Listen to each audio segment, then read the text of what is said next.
வன்னியர் மக்களுக்காக பல்வேறு நலத்திட்ட பல்வேறு பணிகளுக்காக ராமதாஸ் அவர்கள் தன்னுடைய நேரங்களையும் ஒதுக்கி செலவிட்டார். அதனால தான் உங்களுக்கு பாட்டாளி மக்கள் கட்சி மிகப்பெரிய அளவில் இன்னைக்கு வளர்ந்துருக்கு. இன்னைக்கு முற்றிலும் தவறு. எடுத்த எடுப்பிலே சங்கம் ஆரம்பிக்கும் பொழுது அவர் சங்கத்தில் உறுப்பினர் கூட கிடையாது. ஆனாலும் வன்னியர் மக்களோட நம்பிக்கையை பெற்றாங்கன்னு அப்படி இல்லை. அது என்னன்னா இப்போ கூட 10.5% அதில் யார் அதுக்கு அப்பன் யாரு, யார் கேஸ் போட்டது, யாரால வந்தது? நீங்க அதுக்கும் ராமதாஸுக்கும் சம்பந்தமே இல்லை. ஏங்க அறவே சம்பந்தம் இல்லைங்க. அதுக்கு எப்படி நீங்க அவ்வளவு சொன்னாலுமே வன்னியர் ஏங்க அவள் இல்லை. நான் தானே சொல்றேன். ஒரே ஒன்று ராமதாஸ் எதா பண்ணதுக்கான இது இருக்குதா? மது ஒழிப்புக்கு மிகப்பெரிய போராட்டம் நடத்துறது ராமதாஸ் அவர்கள். என்ன போராட்டம் பண்றாரு? அவர் வீட்டுல பாருங்க, மது ஒழிக்கிறதுன்னு போராட்டம் பண்றேன், எல்லாம் பண்றேன். என்ன நடந்தது? ஜூனியர் ஆர்டிஸ்ட் சினிமாவில் இருக்கலாம் கூப்பிட்டு வந்து அவர் நிருபரெல்லாம் பேட்டி எடுக்க போனால் என்ன பண்ணுறாரு? எல்லாரும் செல்லை நிறுத்துங்க, அந்த இதெல்லாம் பிடிச்சி இழுத்து கடாச்சிடுவார். இழுத்து கடாச்சிட்டு எங்க சமுதாய பணி செய்கிறேன்னு சொல்கிறேன். ஒரு முதல்வர் 8 கோடி மக்கள் ஓட்டு போட்டு ஜெயிச்சிருக்காங்க, ஸ்டாலின் முதல்வர். அந்த முதல்வரை பார்க்கறதுக்கு பார்க்கணுமா? என்ன ஒரு ரவுடித்தனமான பேச்சு.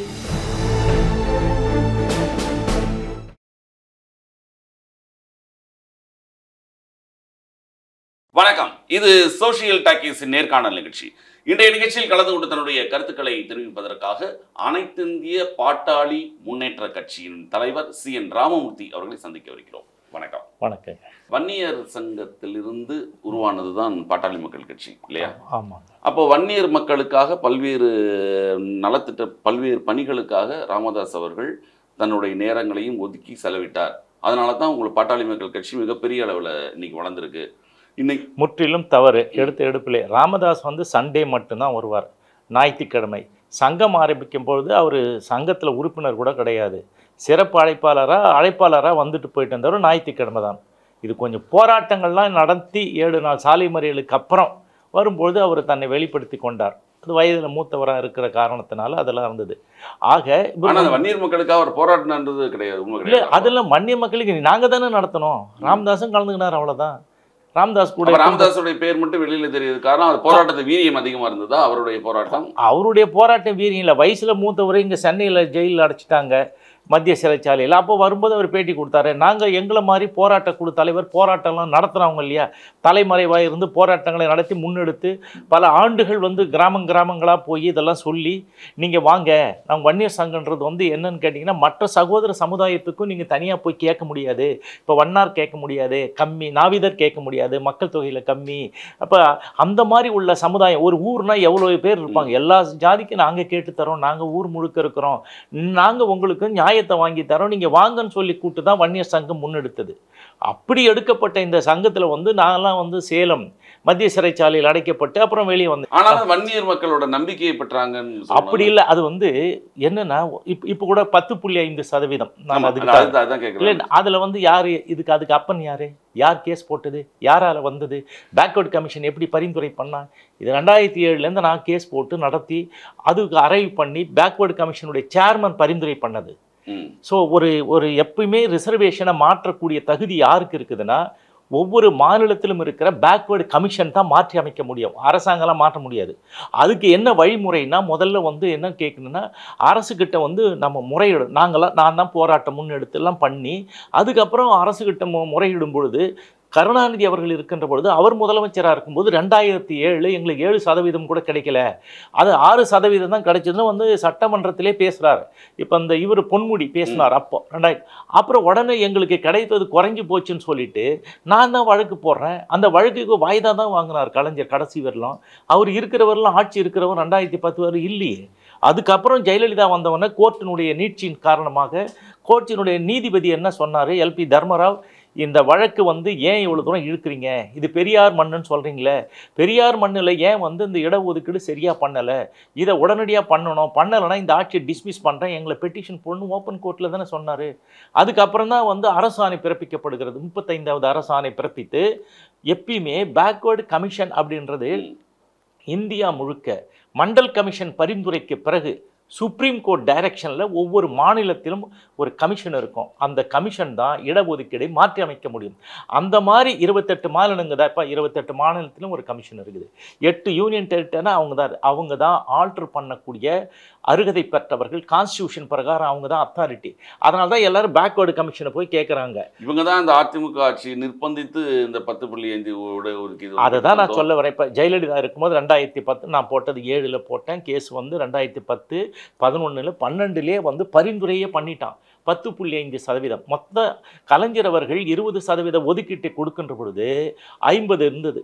அதை 2ஆக பிரித்து 108 ஜாதிகளுக்கு, வன்னியர் உள்ளிட்ட 108 ஜாதிகளுக்கு இசைவேளாளர் எல்லாரையும் சேர்த்து 20% கொடுத்தார்கள்.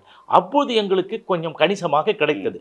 காலப்போக்கில் இது சுருங்கி 6, 3 என்று வந்துவிட்டது. அதனால தானே நான் வழக்கே போடுறேன், குறைஞ்சி போச்சுங்க அப்படின்னு சொன்னதுக்கு தான் போட்டாங்க. அங்கே போன பிறகு அவர் வந்து பிரித்து கொடுக்குறார். அதுக்கு முன்னாடி சட்டநாதன் கமிஷன் கருணாநிதி காலத்தில் இருந்தது. அதுக்கப்புறம் எம்ஜிஆர் காலத்தில் வந்து அம்பாசங்கர் கமிஷன்லாம் தனித்தனியாக கமிஷன் போட்டு அதெல்லாம் வேல்யூவே கிடையாது. அவங்க வந்து சொல்லி இதெல்லாம் ஏற்கணும்னு இல்லை.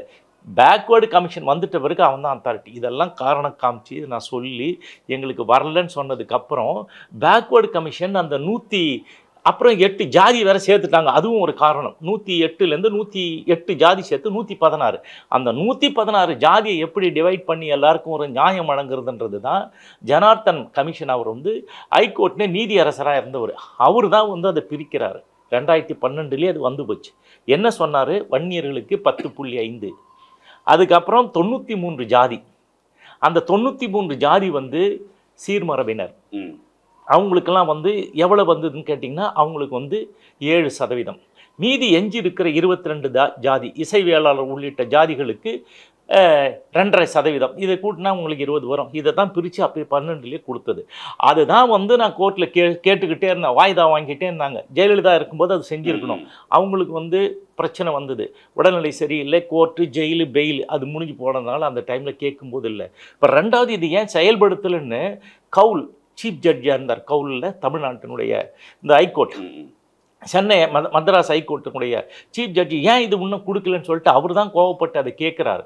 அப்புறம் தான் எல்லாம் சொல்கிறாங்க. என்ன சொல்கிறாங்க? 15 நாளில் இந்த வன்னியர்களுக்கு இந்த ஒதுக்கீடு கொடுக்கணும்னு ஃபைனல் ஆர்டரே போட்டார் 2015. நீங்கள் அதுக்கும் ராமதாஸுக்கும் சம்மந்தமே இல்லை. ஏங்க அறவே சம்மந்தம் இல்லைங்க. அதுக்கு எப்படி நீங்கள் அவ்வளோ சொன்னாலுமே வன்னியர் ஏங்க அவள இல்லை, நான் தானே சொல்கிறேன்.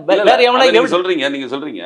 ஆனால் வன்னியர் மக்களுக்காக வன்னியர் கல்வி அறக்கட்டளை வைத்து வன்னியர் ஒரு சிறு வயதிலிருந்து ஒரு கல்விகளுக்காக பாடுபட்டவர் அப்படின்னு சொல்றாங்களே. ராமதாஸே சொல்றாரு, நான் மட்டும் பிறக்கலாம் இந்த ஜாதி கோவணம் கட்டின்னு இருக்கணும்ன்றாரு. ரோட்ல தான் ஏன் கிடக்கணும், நான் வந்து தான் எல்லாம் பண்ணேன் அப்படின்னாரு. என்ன பண்ணாரு?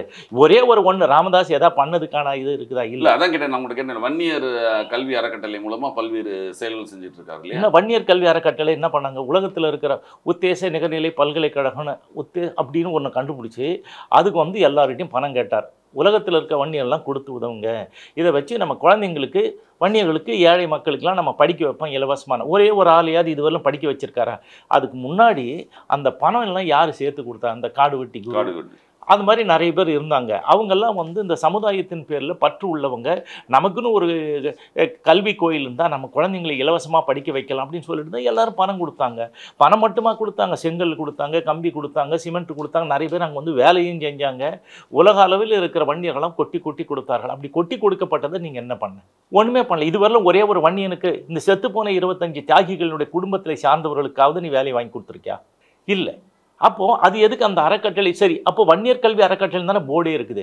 வன்னியர் கல்வி அறக்கட்டளை எப்படி வந்து ராமதாஸ் கல்வி அறக்கட்டளையாக மாறிச்சு? இப்போ தானே மாற்றினேன். நான் வந்து பொதுச்சொத்து வாரியன்னு மாற்றம் நடந்தது. பொதுச்சொத்து வாரியம்னு சொல்லிட்டுங்க, எங்கள் முன்னோர்கள் நிறைய பேர் செல்வந்தர்களாக இருந்தாங்க. அவங்க வந்து அறக்கட்டளை மூலமாக கல்வி நிறுவனங்கள் வச்சுருந்தாங்க, திருமண மண்டபங்கள் வச்சுருந்தாங்க. போகிறவங்களுக்கு வழிபோக்குறதுக்கெல்லாம் அந்த சத்திரம் மாதிரி தங்கி அவங்க உணவருந்துட்டு அங்கே வந்து யாத்திரை பண்ணுறவங்களாம் அவங்கெல்லாம் தங்கி போகிறதுக்கு த்ரோட்டு தமிழ்நாடு அந்த காலத்தில் கட்டி வச்சுருந்தாங்க எல்லாருக்கும். அந்த மாதிரி உள்ள சொத்துக்களை எல்லாம் ஒன்றா இணைச்சி ஒரு குடையின் கீழ் கொண்டு வந்து அதுக்கு வந்து பேர் வன்னியர் பொதுச்சொத்து வாரியம் அப்படின்னு வைக்கணும்னு நான் தானே வழக்கு போட்டேன். அது இந்தியாவிலே அதான் ஃபர்ஸ்ட் கைண்ட் இந்த கண்ட்ரி. அப்போ வந்து அது வழக்கு வந்து ஜெயிச்சு என்ன ஆகுது? இந்தியாவினுடைய ஜனாதிபதி கையெழுத்து போடுறாரு. கையெழுத்து போட்டு 44வது சட்டமாக கொண்டு வந்துட்டாங்க. இது வந்து பாராளுமன்றத்தில் இவ்வளோ பெரிய வலுவான சட்டம் இருக்குது. அதில் என்ன சொல்லியிருக்குதுன்னா, யாரெல்லாம் இந்த சொத்துக்களை ஆக்கிரமிப்பு பண்ணி வச்சுருந்தாலும், ரெண்டாவது வந்து வன்னியர் பேரில் யாரெல்லாம் இந்த இது அறக்கட்டளை நடத்தியிருந்தாலும் அது எல்லாம் ஒரு குடையின் கீழ் வரும். 240 அறக்கட்டளை, 200 லட்சம் கோடி ரூபாய் சொத்து. அதில் ராமதாஸ் சொத்து வந்து 58வது அறக்கட்டளை, வன்னியர் கல்வி அறக்கட்டளை, இதெல்லாம் குடுன்னு சொல்லிட்டு நோட்டீஸ் அனுப்பின உடனே அவர் ராமதாஸ் கல்வி அறக்கட்டளைன்னு மாற்றிக்கினார். அப்புறம் என்ன சொல்கிறாரு, எல்லாருக்கிட்டேருந்து வாங்கினார் தானே, அது ஊர் உலகத்துக்கே தெரியும், இது என்னுடைய சொந்த சொத்து, நான் வாங்கினேன் அப்படின்றாரு. அதுக்கப்புறம் அந்த வன்னியர் கல்வி அறக்கட்டளையே எல்லார்கிட்டையும் பணம் வாங்குவாருங்க. இப்போ வந்து அதில் வந்து ஒரு மெடிக்கல் காலேஜ் கட்டணும் அப்படின்னு சொல்லிட்டு ஒரு 60 ஏக்கர் நிலம் அந்த இது உள்ளே வாங்குறாங்க. அது இந்த ஓடை பக்கத்தில் வாங்கிட்டு அது என்ன பண்ணாங்க, அந்த மெடிக்கல் காலேஜுக்கு லைசன்ஸ் எல்லாரும் உரிமை அப்ளை பண்ணல. இவன் தான் கடைசி வரலும் இருந்துட்டு டமாலுக்கு ஓடியாந்துட்டா மாதிரி இல்லை அன்புமணி. கடைசி நாள் தேர்தல் வருகின்ற பொழுது காங்கிரஸ் இதுலேருந்து அவர் எல்லாத்தையும் விட்டுட்டு ஓடியாந்துட்டு வந்தோன்னா அப்புறம் அப்ளை பண்ணும்போது அவங்களுக்கு கொடுக்கல. அதுக்கு வந்து இவர் பாண்டிச்சேரி முதல்வராக இருந்தவர், அப்போ வந்து எம்பியாக இருந்தார். அவர் தான் இது முழு முதற் காரணம், இது வரக்கூடாது, இது சரியில்லை அப்படின்னு சொல்லிட்டு அவர் வந்து அதை தடுத்து நிறுத்தினது வந்து நாராயணசாமிக்கு தான் சாரும். அப்படி வந்து அந்த இதில் வந்து 160 ஏக்கர் நிலம் வாங்குறாங்க. இந்தியன் பேங்க்கில் 40 கோடி கடன் வாங்குறாங்க. அந்த 40 கோடி கடன் லோன் வாங்கி என்ன பண்ணாங்க, அந்த 4 பேருக்கும் சொத்து பிரிச்சுக்கினாங்க. இன்னும் அவங்க எந்த கூட்டணியில் சேர்றாங்களோ அந்த கூட்டணிக்கு பலம் அதிகம் அப்படின்ற மாதிரிலாம் பேச்சுக்கள் சொல்லப்படுது. எந்த கூட்டணியில் சேர்ந்து எது வரலாம் எப்போ ஜெயிச்சிருக்காங்க சொல்லுங்களேன். அவங்க வந்து முதல்ல வந்து சொன்னாங்க 2010 வரலாம் இருந்தாங்க. அதுக்கப்புறம் என்ன பண்ண, ஜெயலலிதா கூட கூட்டணி போனால் என்ன சொன்னார், தாயோடு சேயோடு தகாத தப்பு செய்வதற்கு சமன் சொன்னார். அதோட அந்த இது முடிஞ்சுது. அதுக்கப்புறம் இங்கே என்ன பண்ணாங்க, கருணாநிதியோட விட்டுட்டு ஓடியாரும்போது கருணாநிதி என்ன சொன்னார், அண்ணன் பெரிய அண்ணன் என் கோவணத்தை உருவத்துக்கு முன்னாடி ஓடியாந்துட்டேன்னாரு. இப்போ கோவணத்தோடு இருக்காரா கோவணம் கட்டின்னு இருக்காரான்னு தெரியல ராமதாஸ். ஸோ இந்த மாதிரி ஒவ்வொருத்தராக இருந்தார். அவர் என்ன சொன்னாங்க, அவங்க என்ன சொன்னாங்க, கருணாநிதி என்ன சொன்னார், போக்கிடமற்றவர்கள் அனாமதை பேர் வழிகள் போயிட்டு வந்தானே அனுப்பி விட்டாரு. கரெக்டுங்களா? அப்புறம் வந்து இவங்க வந்து தனித்து நின்னாங்க. பாருங்க, நாங்கள் வந்து ஆட்சி பிடிப்போம் 2016 மாற்றம் முன்னேற்றம். அன்புமணி ஏமாற்றத்தில் முடிஞ்சது உங்களுக்கு தெரியும். அப்போ வந்து நின்னும்போது ஏதாவது ஒரு இடத்துல ஜெயிச்சாங்களா? ஜெயிக்கலையே. அப்புறம் இன்னும் உங்களுக்கு திமுக அதிமுக எல்லாரும் பாமக வருமானு யோசிக்கிற அது மாதிரி பத்திரிகை ஊடகங்கள் நீங்கள் பூதாரகப்படுத்தி எழுதுறீங்க. யாரை பற்றி கவலைப்பட்டாங்க? சரி, இப்போ ஏன் வருமானம் வரணும் ஏன் கவலைப்படாமல் எங்கே போனாங்க? இப்போ பிஜேபி கூட ஏன் போனாங்க? பச்சையாக என்ன அர்த்தம், பாசமுள்ள மகன் பாதிக்கப்படக்கூடாது, திகார் சிறைக்கு போகக்கூடாதுன்னு தானே போனார். வேறு என்ன?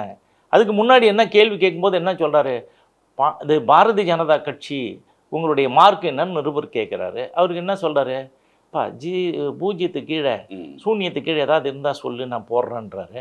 அப்புறம் கொஞ்ச நாள் இடைவெளிக்கு பிறகு கூட்டணி போகிறாரு. கூட்டணி போகும்போது என்ன சொல்லிட்டு போகிறாரு, தேசிய நலன் கருதி கூட்டணி. அன்புமணி நலன் கருதி கூட்டணி இல்லையா, பணத்துக்கான நலன் கருதி கூட்டணி இல்லையா, பாசமுள்ள பணத்துக்கான மகனுக்கான கூட்டணி தானே அது. அப்புறம் என்ன நீங்க இவ்வளவு சொல்றீங்க. திருமாவளவன் ஒரு கருத்து சொன்னார் இல்லையா, ஒரு தலித் இங்க முதல்வராக முடியாதுன்னு.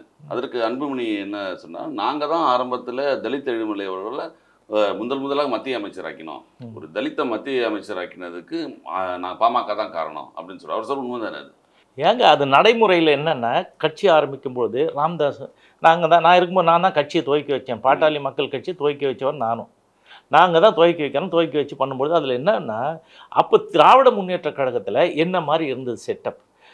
அவங்க வந்து தலைவர், ஒரு பொதுச் செயலாளர், அப்புறம் பொருளாளர் வந்து யார், ஒரு மைனாரிட்டி சாதிக் பாட்சா இருந்தார். ஆனால் நம்ம பொதுச் செயலாளரை ஒரு தலித் மாதிரி நம்மளை மாதிரி நிறைய சமுதாய மக்கள் இருக்கிற அவங்கள சேர்க்கணும்னு சொல்லிட்டு அதில் வந்து அவர் தலித் ஏழ்மலை அவர் வீட்டில் ஓட்டேரியில் தான் இருந்தார். அவர் வீடு சுடுகாடு பக்கத்தில் வீடு.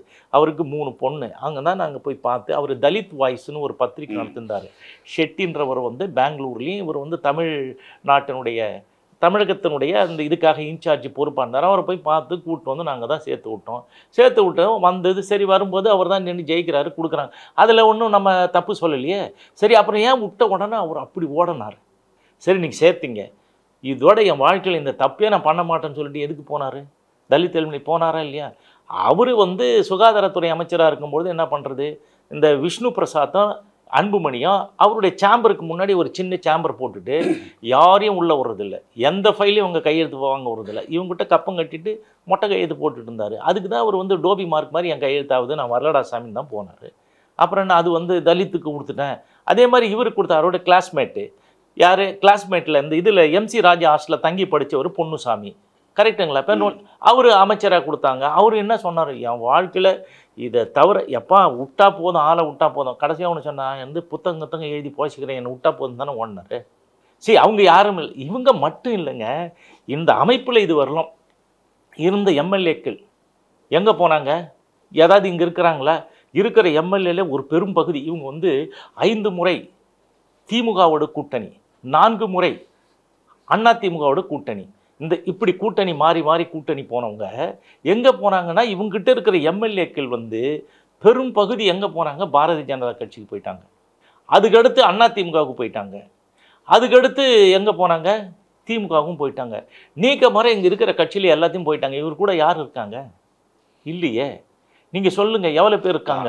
அதிகம் ஆரம்பத்திலேருந்து ஜிகே மணிலாம் கூட ஆரம்பத்தில் நான் போட்ட ஒன்றிய அமைப்பாளருங்க. ஆரம்பத்தில் எங்கங்க 7 நாள் சாலை முறையில் என்னங்க 8ஆம் கிளாஸ் வாத்தியாருங்க.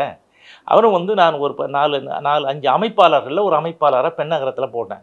அவங்க வந்து நீ இருக்கிற தீரன் அவரும் இது பிரச்சனை தமிழ் பாமக ஆரம்பித்த உடனே தீரன் அந்த எம்எல்ஏ போன உடனே அவர் இருந்தார், கொடுத்துருக்குறாங்க. அது நம்ம தப்பாக சொல்ல. அப்போ ஆரம்ப காலத்துலேருந்து இருந்தார். அப்புறம் வேறு யாருமே கிடையாதா?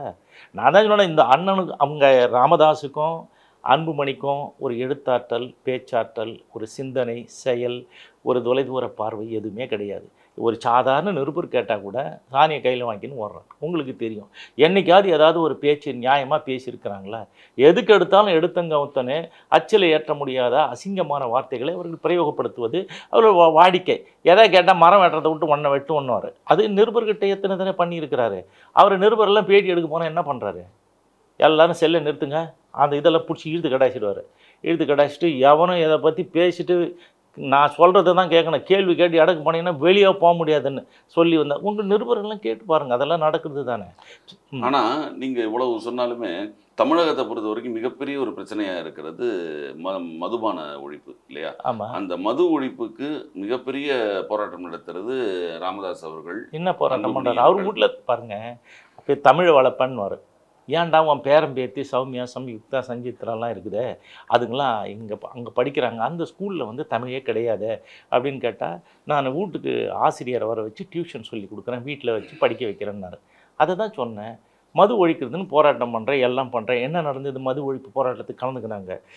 ஜூனியர் ஆர்டிஸ்ட்டு சினிமாவில் இருக்கலாம் கூப்பிட்டு வந்து மது ஒழிக்கிறானுங்க, எல்லாருக்கும் வெள்ளை சேலையை கொடுத்து அதை அந்த தாலியெல்லாம் கட்டி கிடச்சிட்டு அது வந்து உக்காந்துருந்துங்க. இல்லை, அவங்க என்ன சொல்கிறாங்க, அதிகாரத்தில் நம்ம இருந்தோம்னா உடனடியாக செயல்படுத்திடலாம், நம்ம எதிர்கட்சியாக இருக்கும்பொழுது அடுத்த கட்சியாக இருக்கும்போது நம்ம போராட்டத்தின் வழிதான் அவங்க சொல்லுவாங்க. 11 ஆண்டு காலம் மத்திய அமைச்சர்கள் இடம்பெற்றீர்கள், 7 மத்திய அமைச்சர் இருந்தீங்க, என்ன கீழ்ச்சி கத்த கட்டினீங்க? செத்து போன 25 பேருக்கு ஏதாவது ஹெல்ப் பண்ணீங்களா? இல்லை. ரயில்வே துறை மந்திரியாக இருந்தீங்க, வேலு இருந்தார், என்ன பண்ணார்? 7000 போஸ்ட் வந்தது. அப்போ யார்? நம்ம லாலு தான் வந்து மத்திய அமைச்சராக இருந்தார். அவர் என்ன பண்ணார்? எல்லாருக்கும் வந்து 7000 போஸ்ட்டை ஃபில்லப் பண்ணுறது இங்கே கொடுக்கும்போது என்ன பண்ணாங்க? தமிழ்நாட்டுக்கு வர 7000 போஸ்ட்டு மொத்தமாக விற்றுட்டு காசு வாங்கி வந்துட்டீங்க. இப்போ வந்து தமிழ்நாட்டில் இருக்கிறவங்க எல்லாம் யார்? அந்த கேங் மேன்லேருந்து சாதாரண ஆள் வரலாம் யார்? லேமான் வரலாம் யார் இருக்கான்? பீகாரி தான் இருக்கிறான். மொத்தமாக விற்றுட்டு வந்துட்டீங்கல்ல. சமுதாயத்துக்கு செஞ்சுருக்கலாம்ல, இல்லை 25 பேருக்கு ஏதாவது செஞ்சுருக்கலாம்ல. அதே மாதிரி அடுத்தது யார்? அந்த ஏகே மூர்த்தி இருக்கும்போது யார்? அமைச்சர் நிதிஷ்குமார் இருந்தார். அப்போ 5000 போஸ்ட் வந்தது. ஒரு போஸ்ட்டாவது நீங்கள் ஏதாவது பண்ணி கொடுத்தீங்களா? செத்து போன தியாகிகளுக்கு தமிழ்நாட்டுக்காரங்க அவனுக்கு கொடுத்தீங்களா? தமிழ்னு சொல்கிறீங்களே. இல்லை உன்னை சார்ந்து நான் தான் காப்பாற்றுறேன்னு சொல்கிற போராளி வன்னியருக்கு பாடுபடுறேன்னு சொல்லி ஊரை ஏமாத்துற நீங்கள் யாருக்கா செஞ்சீங்களா? விரல் விடுங்க. இவங்களுக்கும் செய்யலை, அவங்களுக்கும் செய்யலை, யாருக்கும் செய்யலையே. அது இல்லாமல் இந்த மாதிரி அமைச்சராக இதனால் வந்து நீங்கள் வந்து இந்த சமுதாயம் வாழலையே. இப்போ நீங்கள் சொல்கிறீங்க தருமபுரியில் ஏழை மக்கள் குடிசை இருக்குது, குடிகாரம் இருக்கிறான்னு. அதே மாதிரி விழுப்புரத்தில் குடிகாரம் இருக்கான், குடிசையில் தான் வாழ்கிறான். நீங்கள் எந்த மாவட்டம் எடுத்தாலும் எப்படி தான் இருக்கிறான். நீ இங்கே தானே இருக்கிற, விழுப்புரம் மாவட்டத்தில் தானே இருக்கிற.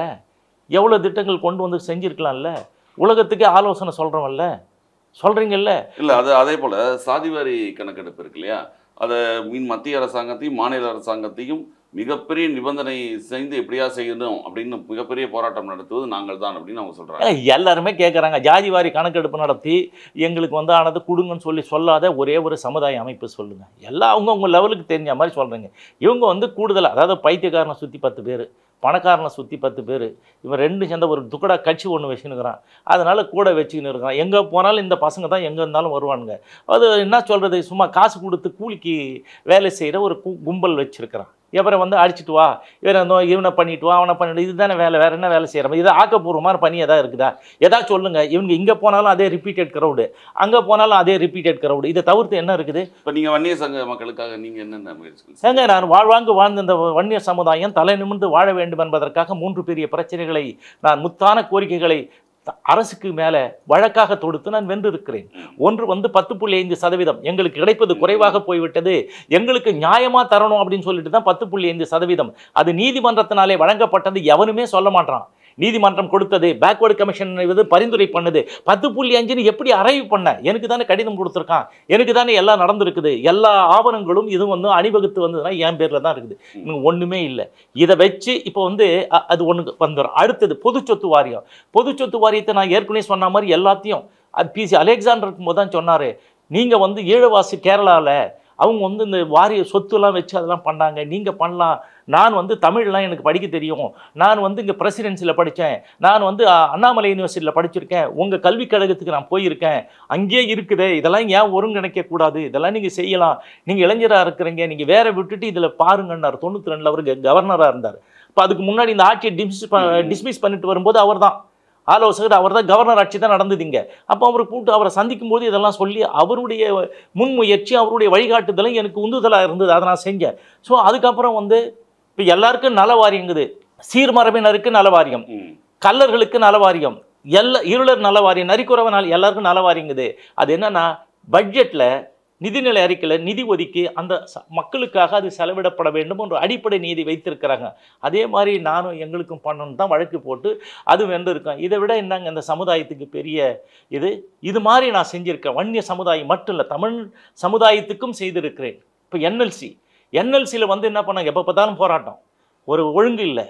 இவன் 3 மணி நேரத்தில் எனக்கு சொல்லி நான் வந்து அங்கே அப்படி கலாட்டா பண்ணிவிடுவேன், அப்படி இப்படின்னு அன்புமணிலாம் சொன்னேன். நான் தான் வழக்கு போட்டு இன்றைக்கு நிரந்தர தீர்வை யார் கொண்டு வந்தது? இதுக்கப்புறம் என்எல்சியில் எந்த ஒரு பிரச்சனையும் வராது.